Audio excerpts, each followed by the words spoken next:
"Where are you right now?" I asked my daughter. She nonchalantly replied, "Anywhere is fine." Frustrated, I insisted she come home immediately. But my daughter retorted, "No way. We're on an overseas vacation. We won't be back for another 3 days." When I called her, she didn't seem remorseful at all. Instead, she answered with high energy and laughter. As I passed by my daughter and son-in-law's house, I heard a faint cry for help from inside. The voice was incredibly small, that of my beloved grandchild. Using my spare key to enter the house, I discovered my 5-year-old grandchild tightly bound in a rope, hidden deep inside the closet. My daughter and son-in-law had exposed my precious grandchild to danger, and the consequences were severe. Fueled by anger, I resolved that my daughter and son-in-law must be held accountable, no matter what. My name is Mary, and I am a grandmother. Lately, the chilly weather has kept me indoors, making me feel quite lonely. You see, my husband passed away several years ago, leaving me to live alone. His death was truly heartbreaking, and the loneliness persisted for a long time. However, there's something that brings me joy now. My kindergarten-age grandchild, Mia. Over the past few years, I haven't seen my daughter Samantha and her husband Michael very often. The frequency of our visits decreased significantly after Mia was born. But despite being a somewhat absent grandmother, Mina has grown very fond of me. Occasionally, she'll say, "I love you, Grandma." Each time she does, my heart swells with affection. As a result, I find myself buying her various things and even sending her allowances. People around me recognize this as grandma spoiling, but I have no regrets. Mia is my one and only grandchild, a precious presence that cannot be replaced. Right now, my love for Mia fills my heart completely. However, I also have concerns revolving around my daughter and son-in-law's parenting approach. Frankly, Samantha tends to prioritize her own needs over those of her child, and Michael, her husband, doesn't seem particularly attached to Mia. When I raised Samantha, I believe I showered her with affection, just as my late husband did.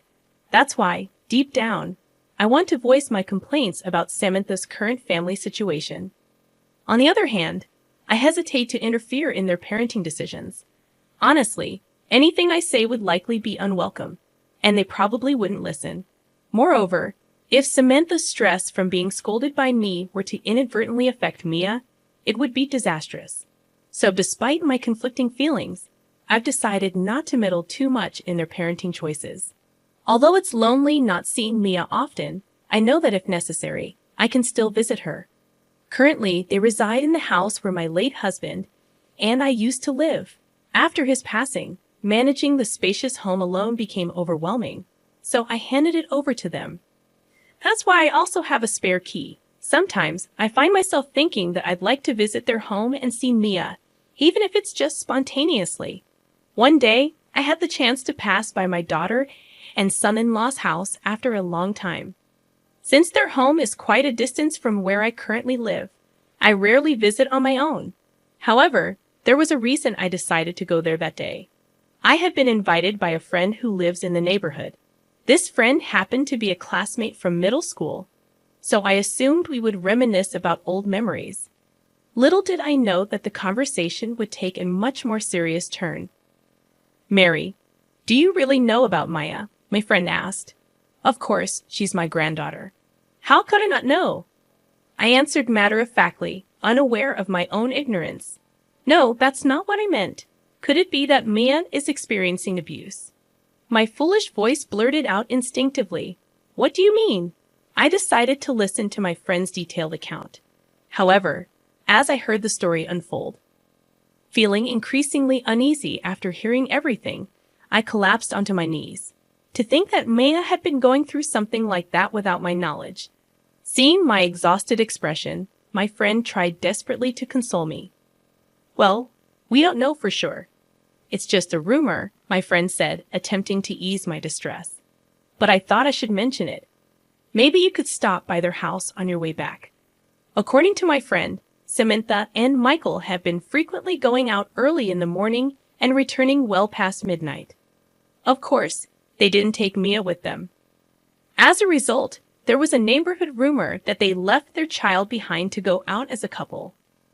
Additionally, some people noticed Maya spending long hours on the balcony, and concerned neighbors who tried to talk to her were usually met with Samantha's baffling response, "She's fine.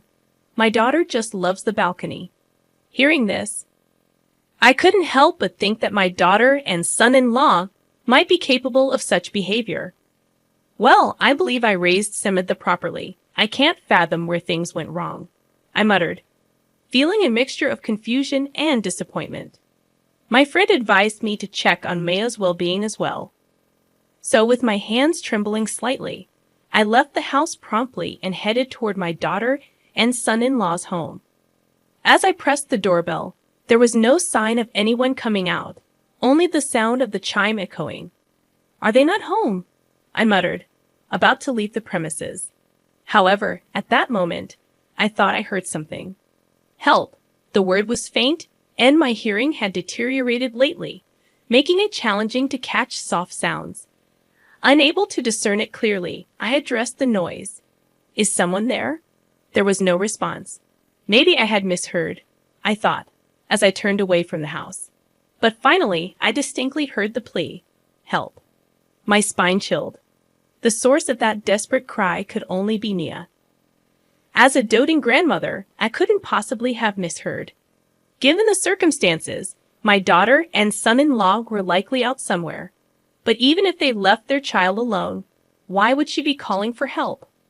My mind raced to the worst possibilities, and I swiftly used the spare key to enter the house. "Nia? Nia, where are you?" My voice echoed through the house, and from not too far away, I heard Mia's reply, "Grandma?" "Yes, it's Grandma." "I'm here, Grandma." Maya informed me that she was inside the closet. My worst fears had come true. Mia was left bound in a tight coil of rope inside the closet. Mia. How could this happen? Desperate, I clawed at the rope, trying to free her as quickly as possible. But the knots resisted my efforts. The constriction was severe, leaving faint marks on Mia's skin. I grabbed nearby scissors and managed to release her from the restraints. "Grandma, are Mom and Dad not here?" Mia's voice trembled, resembling a fledgling bird frightened by an external threat. "They're not here, but it's okay. You're safe now," I assured her. As I spoke, Mia flung herself into my arms, tears streaming down her face. My wet, shoveled clothes didn't matter. My daughter and son-in-law had gone too far. They had crossed a line that should never be crossed. Suppressing my trembling anger, I held Mia gently, looking at her frail body once more. I noticed she had grown even thinner, weakened from likely not eating properly for days. The marks from the rope on Mia's body were vivid, resembling bruises.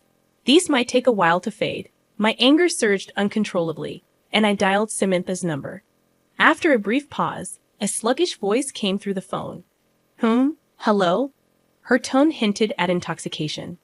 It was inconceivable that she would be drinking while her own daughter was in such a weakened state. Suppressing my volcanic rage, I spoke in an icy tone. "Where are you right now?" "Anywhere is fine." She didn't seem remorseful. Instead, her high spirits grated on my nerves. "Samantha, answer truthfully. Where are you?" Perhaps sensing my seriousness, she finally revealed their whereabouts. "We're on a family vacation abroad." Why a family vacation? Yet they left Mia locked in a closet. How could this be a family trip? I pretended to be fooled by my daughter's talk of including Mia.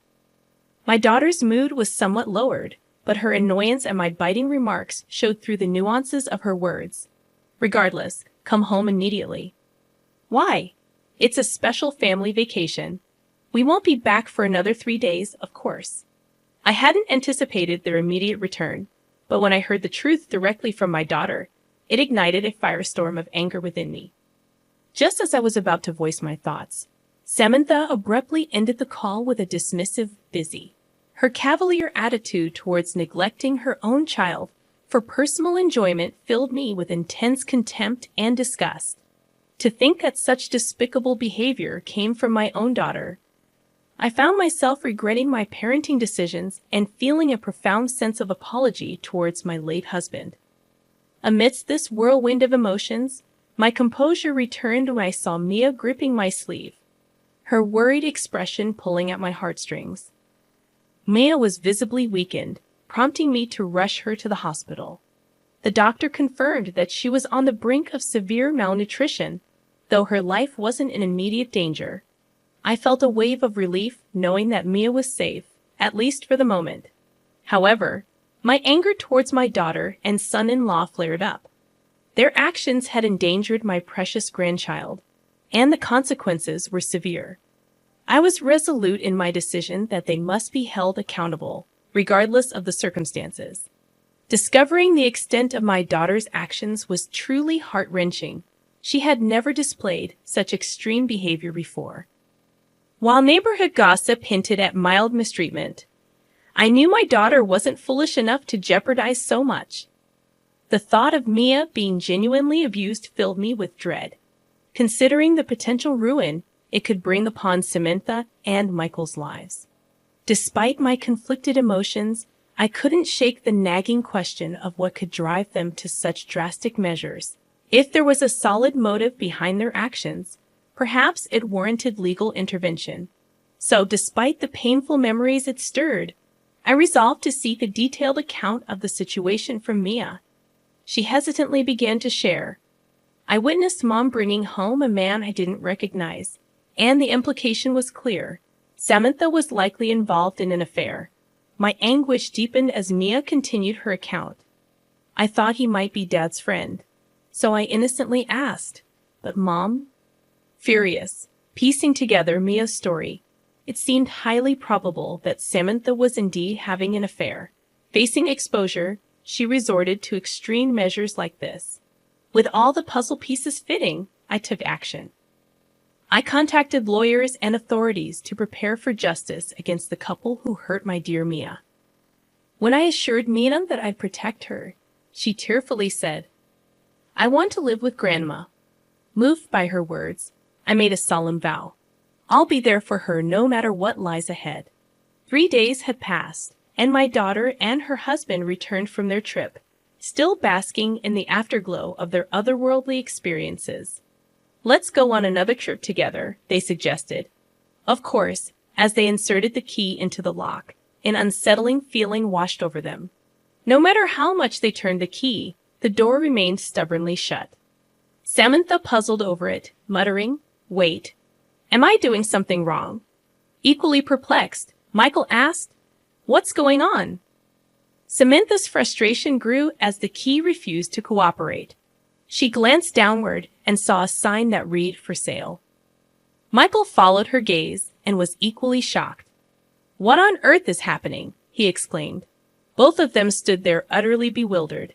Then it hit Samantha, the person responsible for this bizarre situation. "That old hag!" she exclaimed, grabbing her phone. Samantha dialed the number registered as "annoying old lady." "Hello!" My voice, slightly high-pitched, echoed through the phone. Samantha erupted in anger, venting her frustration. "What the hell? Why is our house listed for sale? Did you do this? It's unbelievable."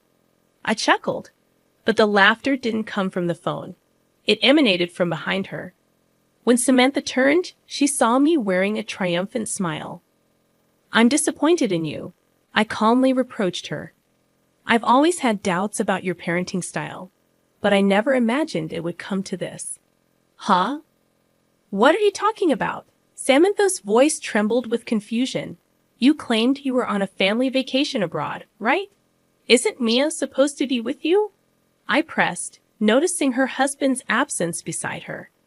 Samantha panicked and stammered. "Well, Mia went to a friend's house to deliver souvenirs," she blurted out. "Really?" I responded, beckoning Mia, who had been hiding behind me. She clung to my legs, and Samantha's face turned pale. "Mia, why are you here?" Samantha asked, her voice faltering. "You bound Mia with ropes and locked her in the closet. You're truly despicable. Why would you do such a thing?" I accused, my disappointment turning to anger.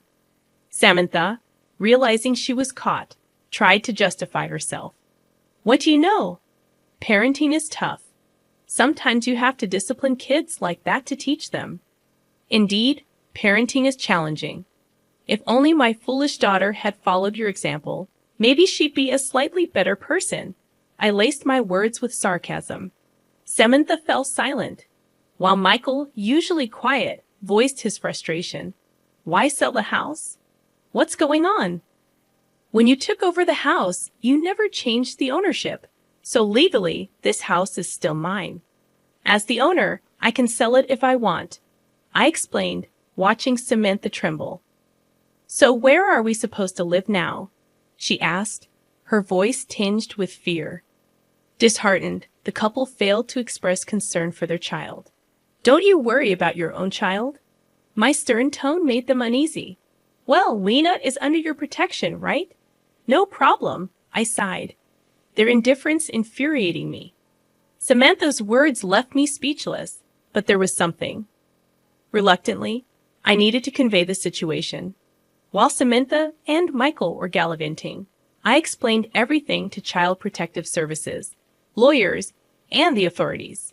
Custody had been transferred to me. Their expressions didn't darken.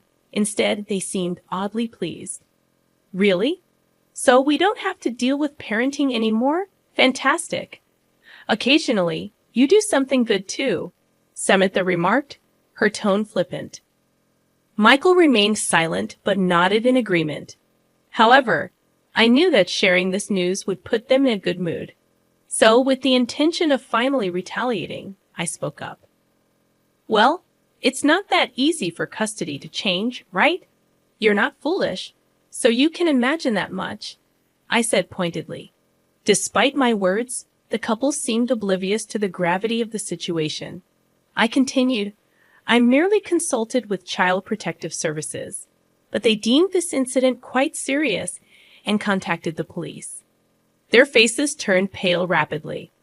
I smiled sweetly and added, You too should reflect on your actions in prison. Samantha protested, Wait, what's going on? This is bad. We need to escape. Michael, usually quiet, snapped, Calm down. It's not like they're coming for us right away. Both of them seemed irritated, so I decided to add fuel to the fire. By the way, Michael, the reason Samantha locked me up this time is because her affair was about to be exposed. I revealed. Michael's face momentarily showed confusion, but then he blushed furiously and lunged at Samantha. What do you mean you were having an affair? Calm down, this old hag is just making things up. Samantha tried to soothe him, but Michael remained visibly agitated. Ignoring their squabble, I continued, and guess who Samantha's affair partner was? James, her high school classmate. You know, the guy who lives nearby. Samantha's expression tightened. How do you know all this? She had inadvertently admitted to the affair herself, and Michael was now berating her with fury. Seeing his rage, I found it somewhat amusing, but I wasn't done yet. By the way, James is married. His wife was furious when she found out. She even threatened to sue for damages. I added calmly. Samantha fell silent, understandably so. She needed to find a new home, come up with excuses for the police, and brace herself for a hefty alimony payment. The police matter was almost a foregone conclusion. She was likely to be arrested. Right now, she was experiencing the lowest point in her life. But it wasn't enough to make amends for what she did to Mia. So, I decided to deliver one final significant punishment. I actually hired a lawyer to investigate various matters. It turns out that Samantha had been using the money I sent for Mia's support. There should have been hundreds of thousands of dollars saved up, but you two seem to have spent it recklessly. Even the recent trip expenses were covered, it seems, I said, looking at Samantha, who appeared defeated. Michael, who had lost his composure until now, reacted slightly to my words. I've been inconvenienced too, so I'll be making a claim, I added with a touch of irony. Upon hearing my final statement, Samantha finally snapped and began berating me. How could you do something so terrible to your own daughter? Unbelievable. You're an utterly hopeless parent, she retorted. I could say the same about you, I countered. Samantha's anger flared, but she had brought this upon herself. I never imagined my own daughter would stoop to such levels. In the end, the couple was found guilty of child abuse and sentenced to prison. It was ironic that they had previously talked about separating due to Samantha's affair. Yet now they were both headed to jail.